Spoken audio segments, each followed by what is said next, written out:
The neonatal unit here at Preemie Care has been around since the 1960s.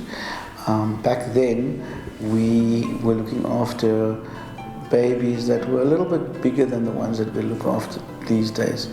The development of neonatology since the 1960s has really been on a very rapid trajectory, and we've been able to provide care to smaller and smaller newborns as time has gone on. One of the issues that moms face the first time they arrive in the neonatal unit is an absolute sense of shell shock.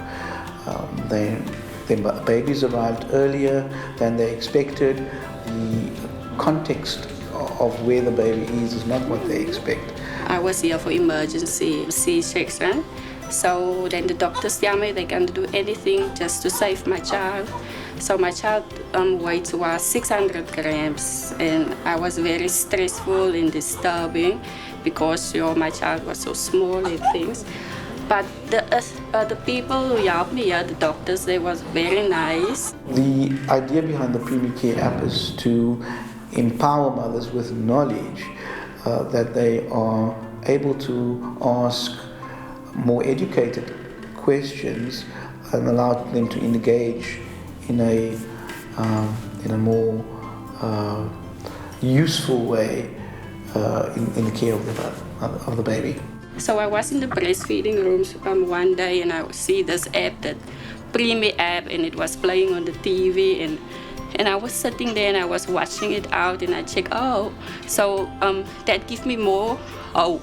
So I was know in what condition I am now and what is happening now around me. So for me it was like I must educate myself about the situation I was in. A lot of the moms don't really have the insight into what is wrong with their babies. But because of cell phones, they're more on their phone, even with the baby.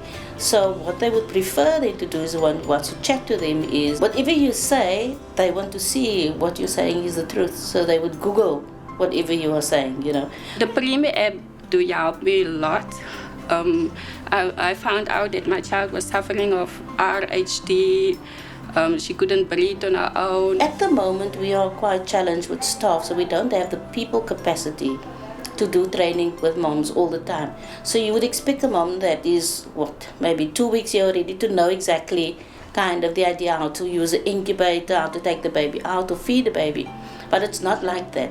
So now that we don't have the people to do the training, you need a different pathway to teach moms. Center in ICT for Development at University of Cape Town is a multidisciplinary hub of researchers from across the university that are doing work at the intersection of information technologies and socioeconomic development. So we're seeking to understand how people are already using technologies, but also how we can innovate new technologies to work in socioeconomic context to address the Sustainable Development Goals. We call them the NICU multiple stakeholders, that are the nurses, doctors and mothers, so that we are able to develop a cost-effective intervention that could support mothers to access relevant information. First thing I did, I volunteered. When I started my research, I volunteered to work at the NICU, and I could see how mothers didn't have enough information to take part in the care of their infants. So this intrigued me to involve them in the design of a suitable application that could help them, to support them as they take care of their infants.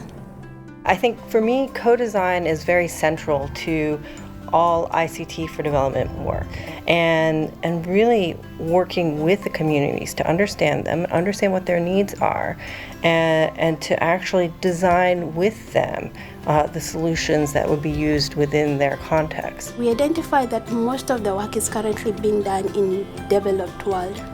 No work had been done in developing world.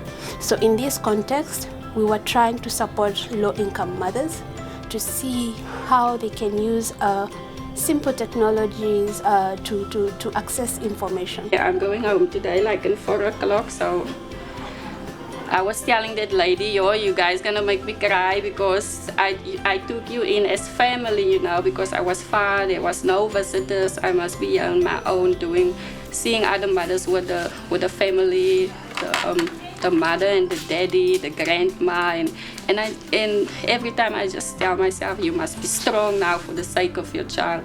Being a premature mom isn't easy, you know.